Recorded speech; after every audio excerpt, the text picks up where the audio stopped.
It's the Battle Royale. 4 teams remaining and only 2 teams will advance to Super Bowl 60 in Santa Clara. Welcome inside the Broncos podcast studio for another episode of Altitude Advantage. I'm your host and team reporter, Elisa Hernandez. Across the table, we have our lead writer on DenverBroncos.com, Aric DiLalla. You guys see him on the 2-shot there. If you guys are watching on YouTube, we appreciate you guys watching, listening, subscribing, liking, and leaving comments. We have a lot to talk about in this episode. We're going to read some of your comments, really look into this matchup, this championship matchup set versus New England, and talk about just the vibes that have been going around the building. Yesterday, Jarrett Stidham talked on the podium, really gave his thoughts on starting on Sunday, but Championship Sunday will feature a battle between the Patriots and the Broncos with a 1 p.m. kickoff time. How excited are you for what's to come this Sunday? Yeah, I can't wait, and I think my overwhelming takeaway is something we heard from guys like Evan Engram, like Jarrett Stidham, like Cortland Sutton, like Pat Surtain, is just how big of an opportunity this is, and that's what it is. And listen, we've talked a lot about, hey, you never know when the Broncos could be back, and that's true. I think my perspective has changed a little bit, just to go back for 1 second, based on what we saw from this team against the Bills, what we saw from Bo Nix in particular, and how he played at the highest possible level in the highest of stakes, right? And on the biggest stage. And so that alone, and then seeing how this team battled and won a game against arguably one of the best quarterbacks, not arguably, he is one of the best quarterbacks in Josh Allen, and arguably the best quarterback in the league in Josh Allen. Seeing Bo Nix go toe-to-toe with him, you know, I don't know if you can guarantee a 1 seed every year necessarily, but I have a lot of confidence that the Broncos will be back in the postseason. And so that I just want to say that as Bo posted a nice message on Wednesday, his first comment since suffering the injury, and I have no doubt that the Broncos will be back with Bo Nix. But this is about this year right now, right? And this is a superb opportunity that the Broncos have to advance to a Super Bowl and give themselves a chance to win a 4th Lombardi trophy. Yeah. And, I don't know that it, even though you don't have your starting quarterback, as we said Monday or Tuesday or whenever we did our last podcast, I still have every ounce of confidence in this team that they can find a way to get it done. And I think they realize the opportunity that they have, and that these don't come around all the time, and that this is, you're one of 4 teams left. Jarrett Stidham said, right, like, we're one of 4 teams that's still playing. Mm-hmm. And what could be more fun than that? And Evan Engram said, I've watched these games on my couch my entire career, and now finally get the chance to experience this. Only 3 players on the Broncos active roster have ever been to a Super Bowl. And so what a chance for this team at home, with a terrific home field advantage, with an offense that Sean Payton said again and again how ready Jarrett Stidham is for this moment, and we'll talk about that, with a Denver defense that is finally seen that turnover floodgate open, and forced 5 turnovers a week ago, and I think with this pass rush have a chance to get after Drake May. I think that's going to be a big part of this game coming up, but it just, you're hosting Championship Sunday, and to see the excitement from the guys, and also to see the fans rally the way they have, particularly behind Jarrett Stidham. Yeah. Obviously people feel for Bo, but this season is not over, and this is not I know the Broncos are underdogs, but they're going to believe they can win, that they can go out and get to the Super Bowl, get to Super Bowl 60, accomplish what they set out to do at the beginning of the season when they said, we'll be back in Santa Clara. Yeah. And that's kind of the main thing for me is what a moment, what an opportunity. And it's all about the week of work and preparing, but let's go take advantage of this. Yeah, and Jarrett Stidham, when he spoke to the media on Wednesday, he was very meticulous with his words and saying, like, look, like, me and Bo spent a lot of time together, me, Bo, and Sam. Like, he's not only such a great competitor, but he's one of my best friends. And so there's a different layer of what he feels in terms of Bo going down, and also the opportunity that he has. And you see Bo also giving that support right back to Jarrett Stidham. And I think that's what makes this team so special. I've talked about it on multiple podcasts where people ask me, what makes this team different? What makes this team special? And it's because of that. It's that relationship that these players build and understanding, wanting to go out there and play for each other. A lot of guys in the locker room have had nothing but good things to say about Jarrett Stidham and the way he prepares. Cortland Sutton in particular giving high praise, saying if there's a guy that prepares as well as Bo Nix, it's him. And so, just kind of that continuity that this team has, that constantly wanting and needing to be ready because they've seen all season guys go down, other guys step up, those kind of unsung heroes that have come in for a few games to really manage the ship has been really special to watch. And I know this Sunday they can't wait. And I know, like you mentioned, it's just another opportunity for them to go out there and showcase, they've joked, we've always been underdogs all season. So what's really changed? And now here's our opportunity to go out there and show it once again. Yeah. In all year, the Broncos have just this team is all about finding a way. And it's not always pretty and it's not always how you draw it up, but they've done it. Yeah. And I don't think there's any better kind of parallel or example than what you're facing going into this weekend. And you've got to find a way with your backup quarterback who, well, again, we'll talk about, but I think is prepared for this moment. But still, it is a big change. And like Mike McGlinchey said the other day, it's not like a normal piece of adversity that you've lost your leader and your starting quarterback. It is a big deal. And yet I just get this sense that they're going to be ready to play. And, I expect a close game. We'll see how it turns out. But I would be stunned if they're not right in this thing. Yeah. And that's because of the guys on this team that have come up in big moments again and again and again. And end of game scenarios, they find a way. Think of how many different plays there were in that game against the Bills where if just one of them goes against the Broncos, the locker room's cleaned out and we're sitting here talking about what draft pick we have and the 2026 season already. Yeah. But yet they, Jaquan McMillan doesn't panic, finds a way to make an unbelievable interception. You've got guys that make big-time catches. Bo obviously makes big-time throws.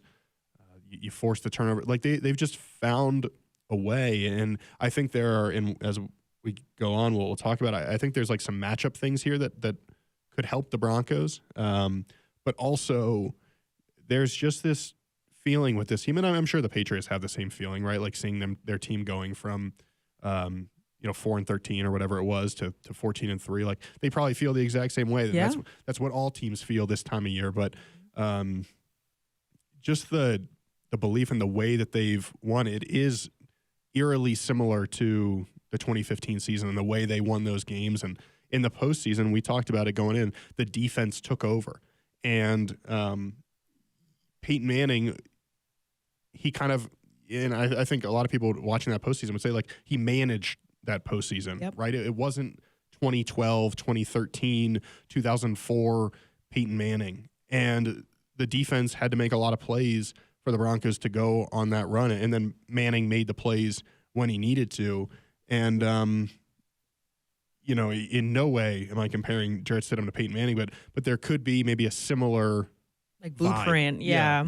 And hearing guys like Aqib Talib and TJ Ward who were on that defense talking about this team in a way that they still believe, it gives me confidence that you can find a way yet again when nobody believes in you and you're the biggest home underdog in conference championship history. You're talking about 50-plus years of this, and no team's ever been a bigger underdog at home on conference championship weekend. And listen, that if that's not motivation and I think maybe Mike McGlinchey said it on Monday, nobody, and you mentioned it, nobody's believed in us all year. It's not going to start now. And maybe they can ride that to another win and to a Super Bowl berth. But just what a chance and what an opportunity, and you got to find a way to take advantage of it. And it, like we said, it is the year of the horse. So maybe that has something to do with it too. The fire horse. It's really interesting when you look back at the season, and we talked about how head coach Sean Payton has managed emotions after big wins, after big losses, and how he has really taught the team how to internalize those things, use it as motivation, flush it, do whatever you need to do.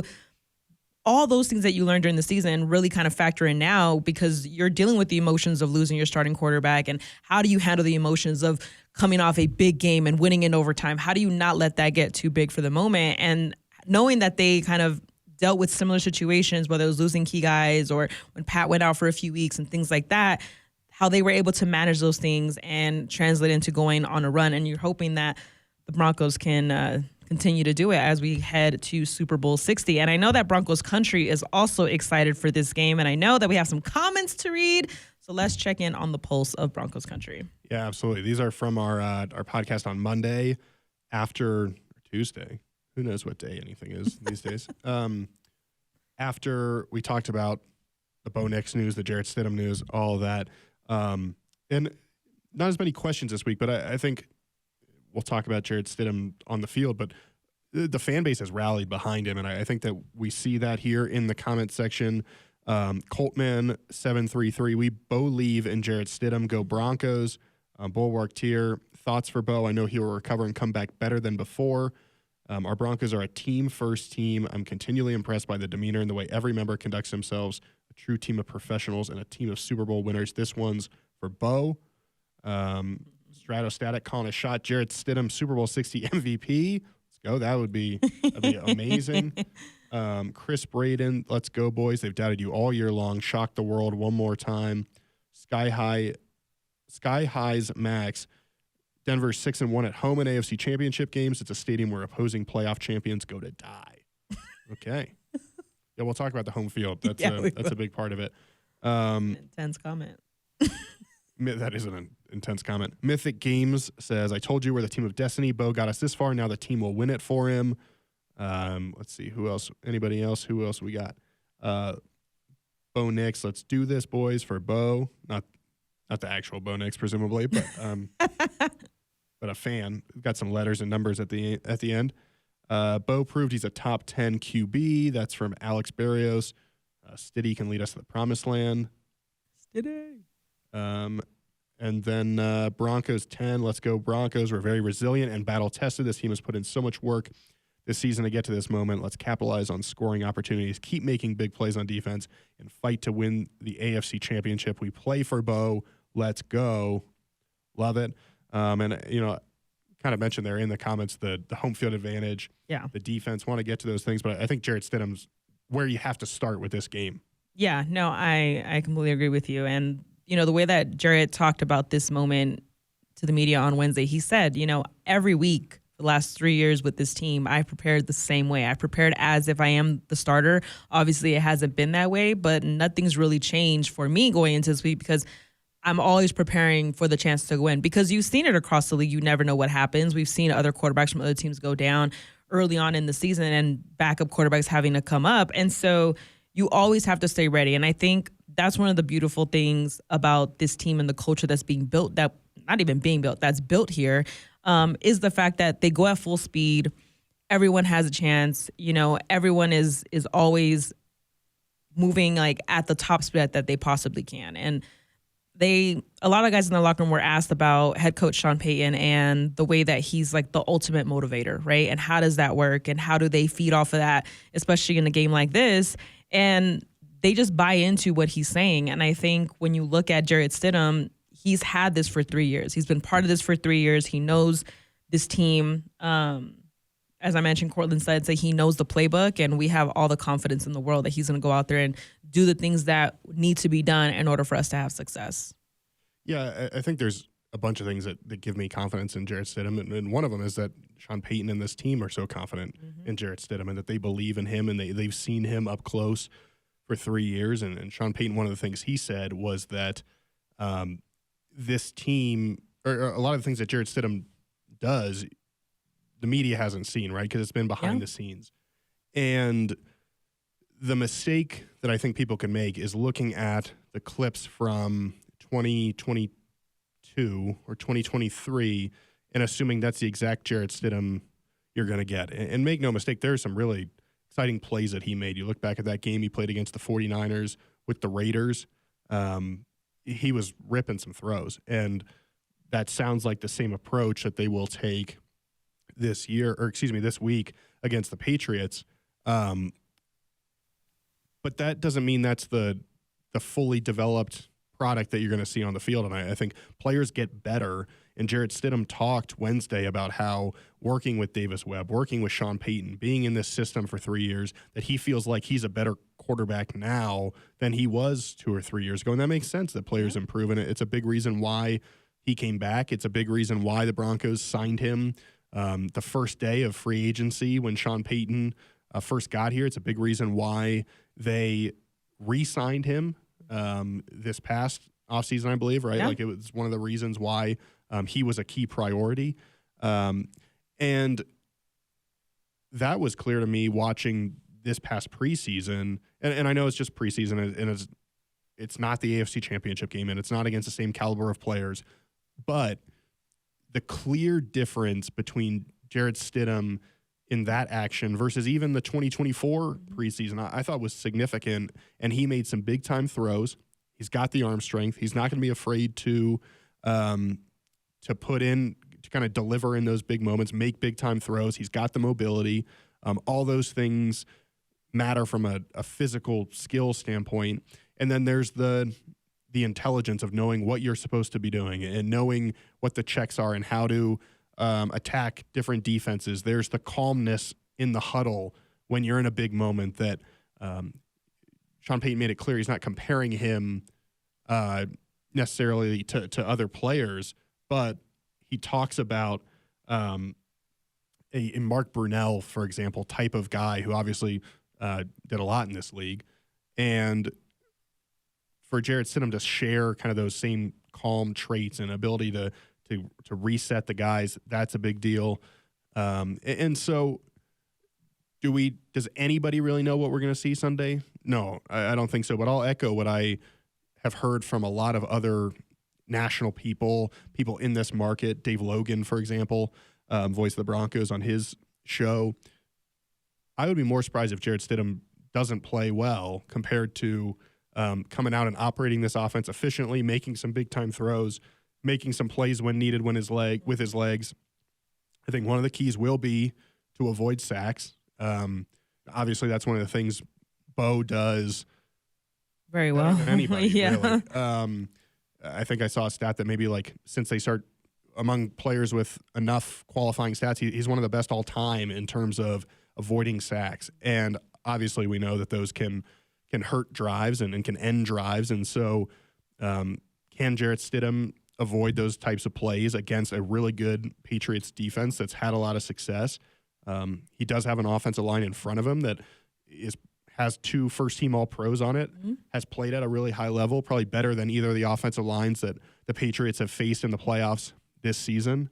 And then there's one more thing, which I saw a story by Troy Rank with the Denver Post. He talked to Jeff Hostetler, who is kind of one of the best people that you could compare in this scenario. He goes in for the Giants after Phil Simms goes out, and he ends up leading the Giants to a Super Bowl victory.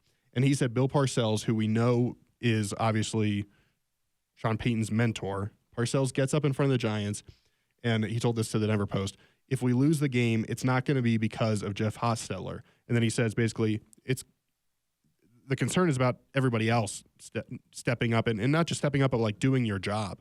And he basically said Jeff Hostetler is going to be fine. And I think we've heard Sean Payton talk about before, Teddy Bridgewater, he's going to be fine. I'm not worried about Teddy. And so that to me is another part of this is there's so much attention this week on Jarrett Stidham. Listening to Jarrett Stidham, listening to Sean Payton talk about Jarrett Stidham is going to be fine. He's going to go in there and do what he needs to do. Yeah. Can everybody else around him put aside the difficulty of losing Bo, the sudden change of having Jarrett step into the lineup, and then play at their best? Yeah. Cortland Sutton, can you play at your best? Yeah. Offensive line, can you play at your best? Running backs, can you play at your best? You got to play well around Jarrett Stidham, but this is not. It's still a team game. It's not just about one player. I feel good about his ability to come and step in and play at a high level, but everyone else has to do their part too, and so that'll be key this weekend. Yeah, you said it right there. Just talking about the O-line, the way they protected Bo Nix all season long, that same protection is going to have to come for Jarrett Stidham. And I know that those guys take a lot of pride in keeping the quarterback's jersey clean. And I know that they're going to do their best to give Jarrett what they need, what he needs to find his receivers, especially in a game that's going to be as physical as we're expecting it to be. And obviously, whatever the weather is and things like that, things might have to change. But I think another big part of Jarrett Stidham coming in is what the Broncos had preached all season long, is protecting home field, playing these big games at your home field. I can only imagine the difference it would be if the Broncos had to travel this weekend for the AFC Championship game with this happening, right? It's a different mindset that you have to have versus you're at home, you're able to do things, that you normally do and have the same routine, your game day routine for a home game. And when you look at this matchup overall, all time, this is the sixth time the Broncos will play the Patriots in the postseason. They've met 5 times before. Denver leads that all-time series 4-1 with each franchise winning their games at home. Because at this point in the postseason, yes, it is about ball security and protecting the quarterback and limiting turnovers and things like that. But it's also when things aren't going your way early or things may not be falling the way that you want them to, your crowd still being loud, still rallying behind you, still yelling out what they need to yell out, disrupting their huddle and things like that. All those little nuances matter even more at this level in the AFC Championship game. And I think with them having the home field advantage aspect to this game, it's really going to help this team, especially in those moments where, let's pretend, a drive does not go or doesn't end the way that they want it to. It's hard to get down when you have Broncos country screaming for support in those moments. Yeah, and I think starting with the offensive side of the ball, obviously it makes things easier for Jarrett Stidham in this offense as they get adjusted. And Sean Payton, I think, mentioned something about like the cadence can be a little different. Yeah. You have to worry about false starts. Like, to me, that feels easier to deal with at home than on the road. And so that's, Jarrett Stidham is going to have as calm an atmosphere to operate in as possible. And obviously there's still nerves and there's still the pressure, if you will, that comes with playing an AFC Championship game. But you don't have to deal with an opposing crowd. And we've heard Bo Nix and Cortland Sutton talk a lot about how valuable that is for them in terms of checks and that sort of thing. That's a huge advantage. And then on the other side, and this kind of will lead into our defensive powwow discussion, powwow, is that you have the advantage of having Drake May come on the road. And he's a really impressive young quarterback. He's taken a huge step year over year. He might be the league MVP. It'll be him or Stafford, it seems like. He's beaten 2 top 5 defenses each of the last 2 weeks. I do not believe the Patriots lost on the road this year. So he's played at a really high level. That said, obviously you prefer the advantage of him having to come on the road and play in a hostile environment as opposed to getting the benefit of playing at Gillette Stadium. And it's worth mentioning, I think we said it Monday, the only reason this game is here is because the Patriots lost week 1 to the Raiders. And it's crazy that a week 1 game could decide where this game is being played, and especially against a team that ended up with the number 1 pick in the NFL draft. That's wild. And that was so early on in the season, and you couldn't have even seen that coming because that game happened so early. You're kind of like, oh, all right, well, I'm sure Patriots fans are probably thinking, like, oh, they're not in our division. Like, it's a loss, but whatever. Like, we can move on from that. And then next thing you know, the implications later down the line are huge, especially in this moment. And you are correct. The Patriots did not lose on the road during the regular season, and this will be the first time they're traveling this postseason. Yeah, and so any edge you can get, and whether it's the altitude kind of wearing a team down late, whether it's the crowd noise, you take anything you can get. And I think kind of the strength of this Broncos defense has been the pass rush. And I asked Vance Joseph at some point, like, hey, is it a real thing that playing at home for a pass rush is an advantage? And he was like, yeah, you can time the snap count better than you can on the road because they're going silent. You can kind of play the play clock to some advantage. And we've seen this year, I don't have the splits in front of me, but like at home especially, this pass rush has gotten after teams. And then you get a big sack and it gets the crowd going. And then it puts them in 3rd and long and it sets up chances for turnovers. Like those are big deals. I mean, you saw what happened in the last minute of the game versus Buffalo, and the way the Broncos were able to respond, get a turnaround, get more points. Yeah, exactly. And so that's where the home field advantage, I think, really matters, is that you have a younger quarterback who, no matter how great he is, like, it's still a challenge to go and play on the road. And we just saw Josh Allen struggle with it to some degree, like you said. And so the Broncos pass rush, Drake May has been sacked 10 times over 2 games in the postseason, a number of turnovers as well. He's had some fumbles, hasn't lost all of them, but has fumbled several times. To me, one of the keys is, can this pass rush get to Drake May? Can they force a couple of turnovers? Like, you might need a strip sack from Nick Bonino. You might need a strip sack from Zach Allen, or for him to knock the ball out on Drake May's way to the ground. Those feel like, last week, the 5 turnovers, Sean Payton said they single-handedly were the reason we won the football game. And that feels to me like something this week you've got to do again as well, is you have to force turnovers. You have to win the turnover battle. I think you've got to win the kind of that sack differential as well.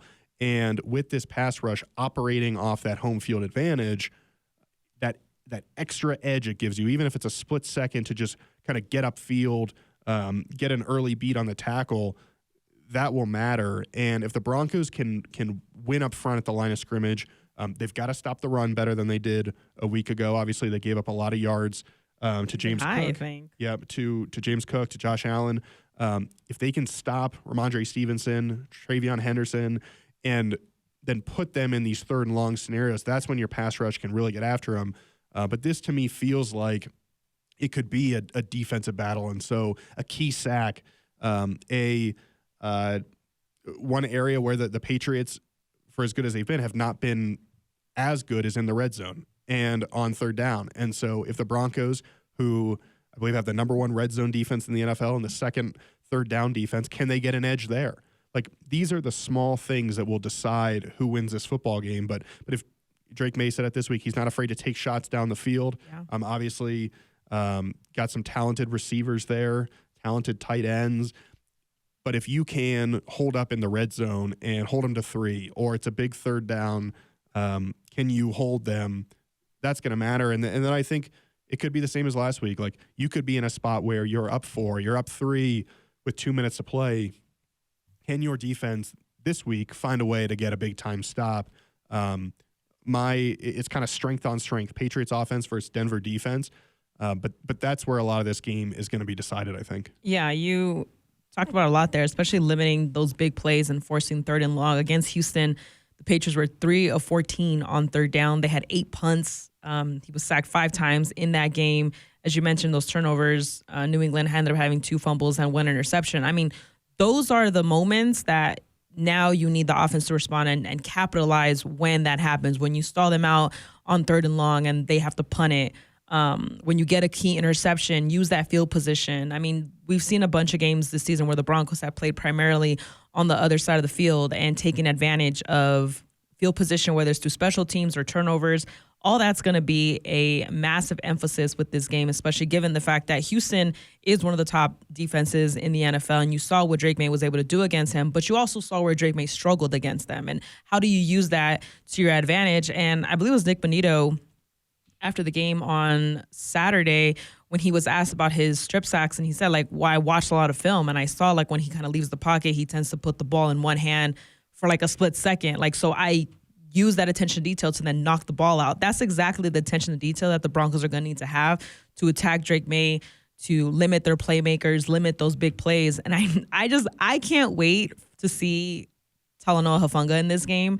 If you guys haven't seen the sights and sounds that was produced after that Saturday win, he was mic'd up on the field. And just seeing that intensity that he has, especially when he's hunting for the ball, it's going to be really interesting to see him and how he kind of manages the backfield there. Yeah, I mean, again, like we said on offense, these guys have to step up and make big plays in big moments, and you need your best players, the Nick Bonitos, the Talanoa Hufangas, the Pat Surtains, to play at a high level and respond in big moments. And that's what these games come down to, a few big plays here or there. I don't expect that to be any different. And even though the conversation is widely going to be about Jarrett Stidham, like, it's still about what everybody else does and how do you do your job. And it just feels like this defense is ready to respond. And it was an interesting game last week. They had 5 turnovers but didn't force a punt. Like, may need to force a few more punts this week. Yeah.